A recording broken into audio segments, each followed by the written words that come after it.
I'm really thrilled here to be with Seth Goldman, a prolific entrepreneur, an old friend, and really a champion of educational endeavors.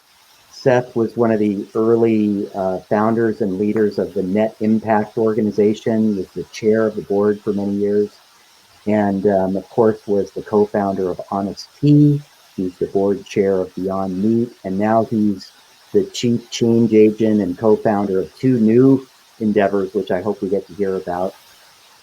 So without further ado, please welcome Seth Goldman to the Plant Futures Symposium. Seth, what are you up to? You're like wearing 6 hats at the same time. Well, first of all, I just want to say how wonderful it is to be with you. You know, someone who's been through the tea business like you and I have together, and you were really an early inspiration for me. And your book, The Republic of Tea, was absolutely a handbook for me. And we in turn tried to write our own, mission in a bottle, which we hope inspired others as well. I guess it is fair to say now I am a perpetual entrepreneur. I wasn't sure with Honest Tea because I worked there for 21 years. So I thought I was sort of one and done, but Beyond Meat pulled me in, and that's been so fun.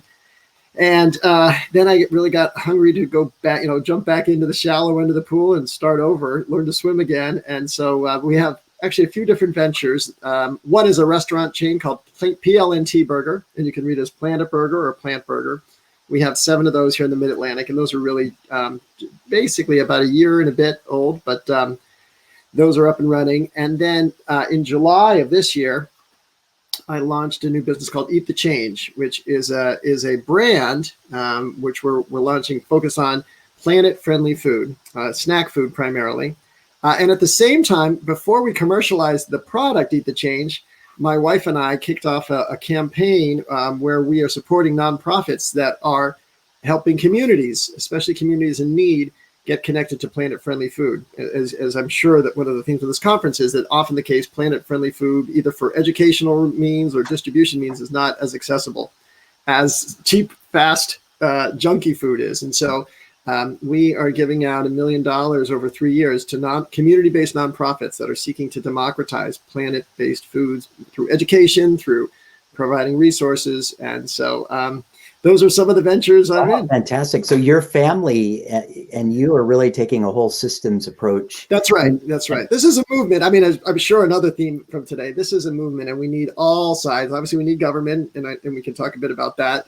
We certainly need the private sector, but we also need the nonprofit sector. And for obvious reasons, this year, we felt like the nonprofit sector, both because funding got cut and because this wasn't the right year to, 2020 wasn't the right year to launch a brand. We said, we can still do some positive work here and hold up. We heard throughout the weekend these kind of animators or the what was inspiring people, and starting with sort of ethical concerns. We had some really profound speakers who talked about like personal transformation. A cultural root, this coming for thousands of years through Asian cuisine. We have climate motivation, we have nutrition motivation. What are your motivations now? Well, it's funny. I have really been brought along on this. When I started Honest Tea, I was, omnivore. And then I got certainly exposed to both organic and fair trade through what we did at Honest Tea. And then we have 3 sons, and as our sons were growing up, they started asking some really challenging questions. And I realized I didn't have good answers. The first is, how come, we are killing animals, for food when we don't have to? And that sounds like a pretty basic question, but the deeper I got into it, I realized, if I don't have a good answer, I should. And then on top of that, especially if we can meet all our dietary needs without having to kill animals.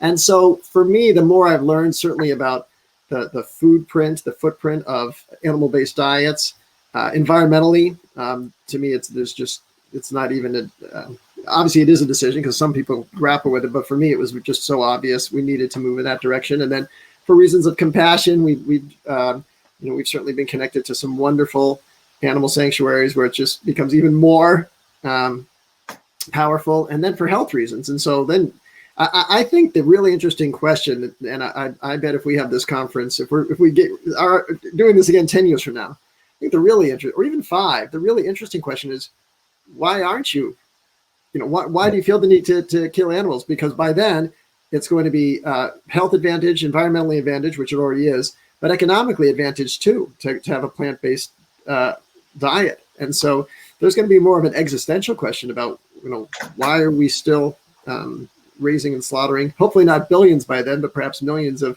sentient creatures to satisfy our culinary needs. To me, it feels like a real generational awakening. Mm-hmm. You remember, well, when we met and you had just finished graduate school a year or two before, that was the wave of where people started going to business school wanting to make a difference. That's right.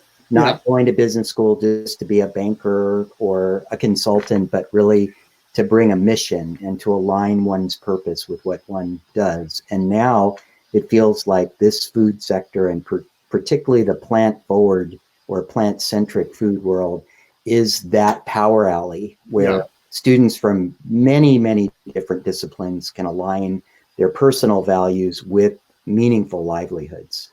It's such the students today are so much more flexible in their thinking, and it's just, once again, this will be something that'll seem odd 5 years from now, but the idea that we have to have a debate about meat, some people claiming that you can only call something meat when it is from a slaughtered animal, when in fact meat is really just an assembly of amino acids that form the proteins, lipid that form the fats, 70% water, and so you're seeing some old thinking trying to resist, but students today get it. And I would vouch to say that there are very few people below the age of 25 who are debating whether you can call something, made with plants meat.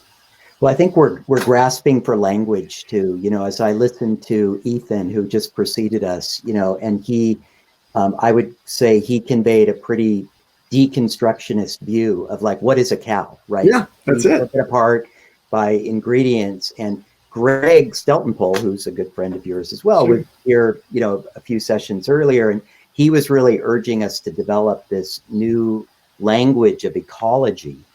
And then yesterday we had a wonderful professor from the Netherlands who studies ethics of biotechnology. Mm. He talked about values-sensitive design, and that really piqued my interest. Design thinking is entered the vernacular and the curriculum, and human-centered design and empathy and compassion, yes, but values-sensitive design is so interesting as a means of addressing unintended consequences for technology. Yeah.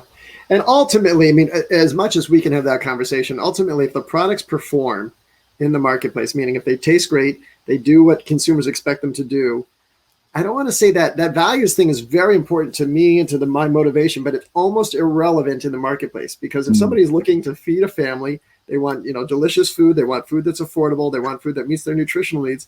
They can almost ignore the values question, and the change still happens. One of the things that was interesting to me during the conference was that the non-business people, today was really focused with entrepreneurs and practitioners. The academics and the advocates, they talked a lot more about transparency than the business people did. So how do you feel about that? And how do you navigate that as well? It probably won't be a surprise given, the company Honest Tea. And, so for me, I think transparency has to be a fundamental value because it's food, right? And so we are asking people to put things in their body. And that's a pretty sacred request, right? I had a wonderful conversation with Jeff Swartz, who's a president and CEO of Timberland, who was on our board. And I was walking with one day in Bethesda, and we saw someone wearing a Timberland shirt. And he says, look at that. He says, that person is taking my brand and he's putting it on his body. What could be more intimate than that? I said, oh my, I know what's more intimate. That's taking our product and putting it in their body. And so people have to be able to trust it, especially when we're talking about something new that they haven't had exposure to. And so I am a total believer in transparency whenever possible. Obviously, Honest Tea was the first to make organic bottled tea. With Beyond Meat, it's a little different. It's not organic just because the supply chain is not yet mature. But at the same time, we have to be completely transparent about what we're putting in the product. And as I'm sure Ethan commented, we found a way to do that without using GMOs. I think it's hard to be transparent around that issue. There's kind of a legacy there. So I just think transparency has to be at the base. And it won't surprise you that Eat the Change, everything we're making is organic. And also at Eat the Change, everything will be offered in its native form. So our first product is a mushroom jerky. But if you open the bag, you see mushrooms. I mean, they're seasoned, they're smoked, but they are mushrooms. How do you recommend young entrepreneurs or people that want to start companies? How do you embed these principles in the company? I mean, Miyoko talked about the challenges she faced with, like 7 different cultures emerging in the company, particularly strained during COVID. But how do you embed those, that sense of purpose and coherence in the culture of a business as you're designing it and leading it? I think it's critical to start with the mission first. And so that's, for me, it wasn't totally an accident that we started to fund these nonprofits before we launched the business with Eat the Change.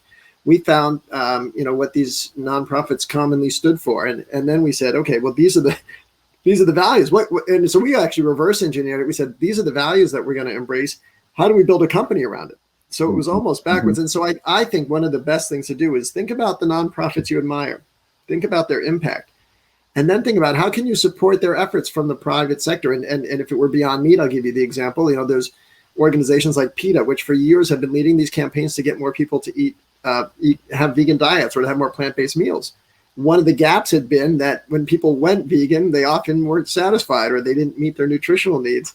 And so now Beyond Meat comes along and it's made PETA's work much easier. Now, it doesn't mean there's necessarily more vegans, but there are millions more people having plant-based meal occasions. And so it does help achieve those goals. So I love to follow, find the nonprofits that are doing purposeful work that you enjoy and see if you can be a complement to them.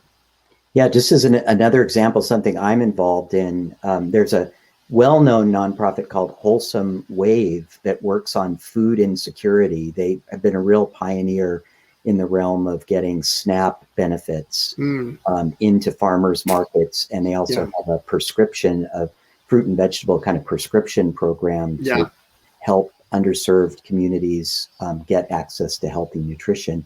And the co-founder of that, Michelle Michon, who's a well-known chef and advocate, he started a for-profit business, which is a plant-based soup company, vegan soup company called Wholesome Crave. So we are working, so a percentage of every dollar sold through Wholesome Crave supports the work of Wholesome Wave. That's great. So again, a generative kind of model. Yeah. So one of the topics that I'd love to amplify or go further into is policy. You're located right next door to Washington, D.C. And oh, yes. You travel in some of those inner beltway conversations. So what should we know is going on? What should we know about the new administration? And how do we participate in an active way? Yeah, and just to a little more of my background, I actually worked on Capitol Hill. I met my wife working on a presidential campaign in 1988, and then worked for Lloyd Bentsen for 2.5 years. So definitely connected to DC policy. And to me, the most exciting thing, which won't be a surprise, but is that climate is being taken seriously as an issue. I mean, obviously the pandemic is huge, racial equity is huge, but climate is really in those three. And it's not just, and it starts with the assumption that climate change is real. And I know that sounds, oh, well, is that a big, but from where we've been, that's actually a really critical step. And so I think there has been a little surprise that the least progressive of the appointees was in the Department of Agriculture.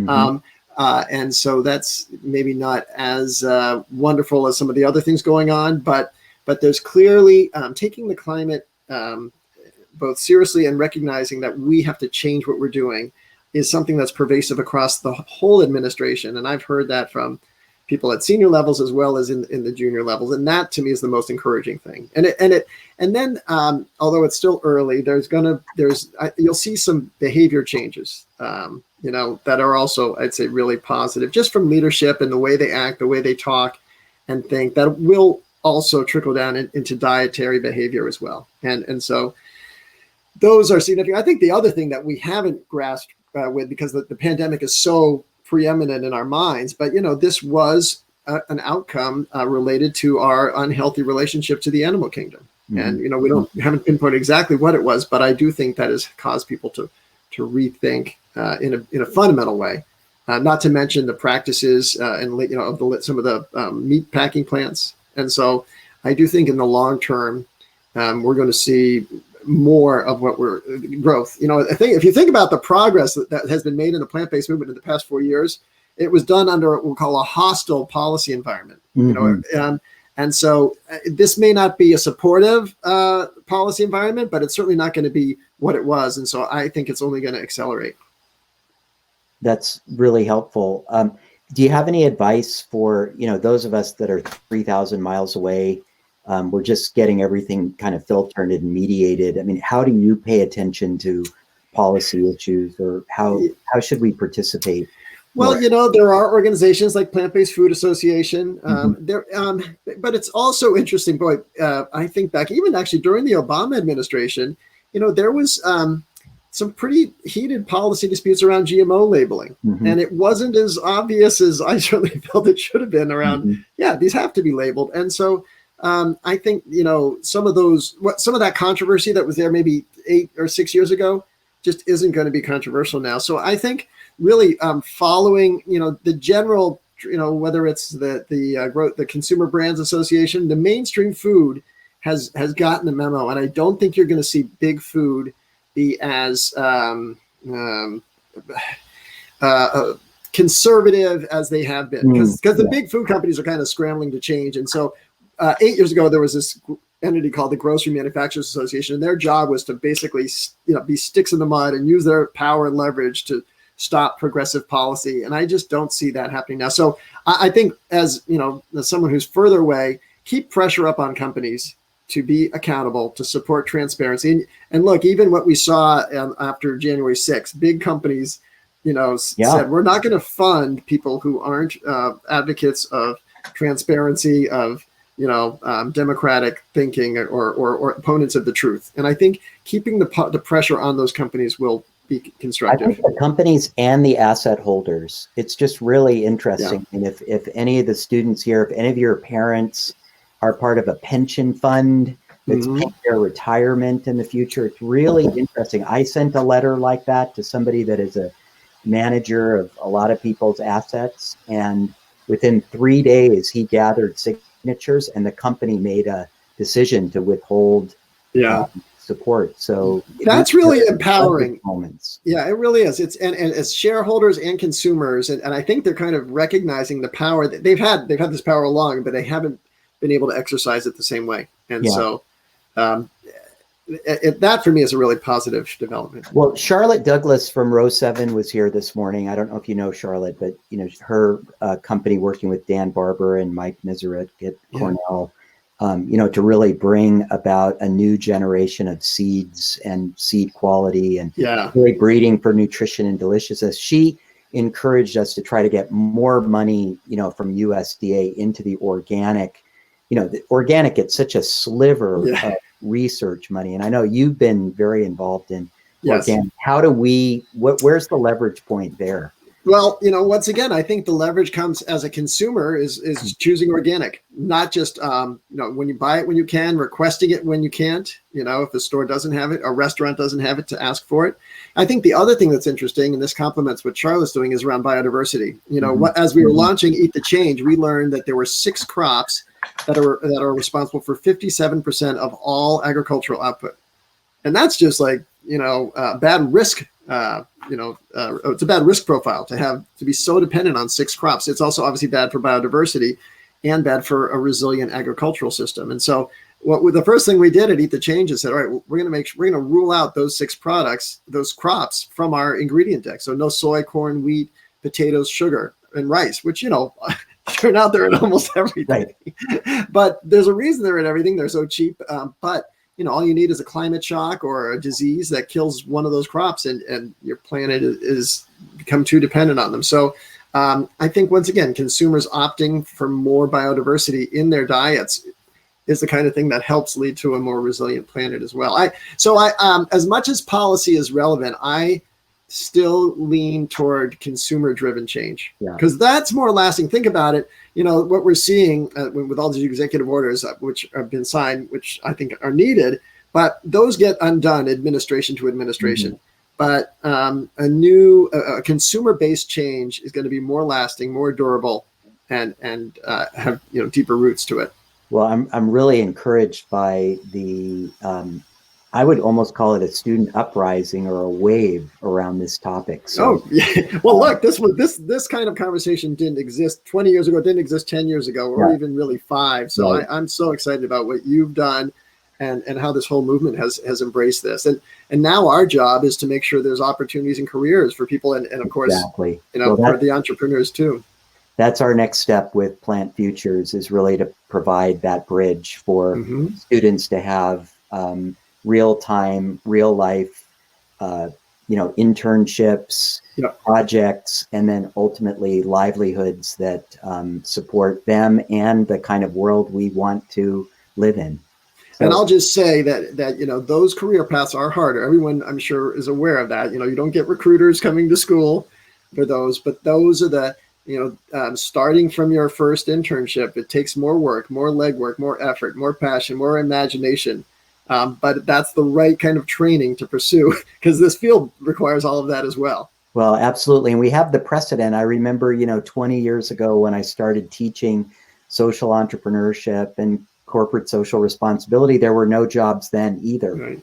And now, corporate America is filled with heads of CSR, heads of sustainability, ESG, GRI. I mean, we now have some global infrastructure for keeping track of purpose and responsibility. So, Seth Goldman, it's such a pleasure to have you with us on our maiden inaugural symposium. We honored to be here, Will. Move along this path with us, and we will follow up with your endeavors too.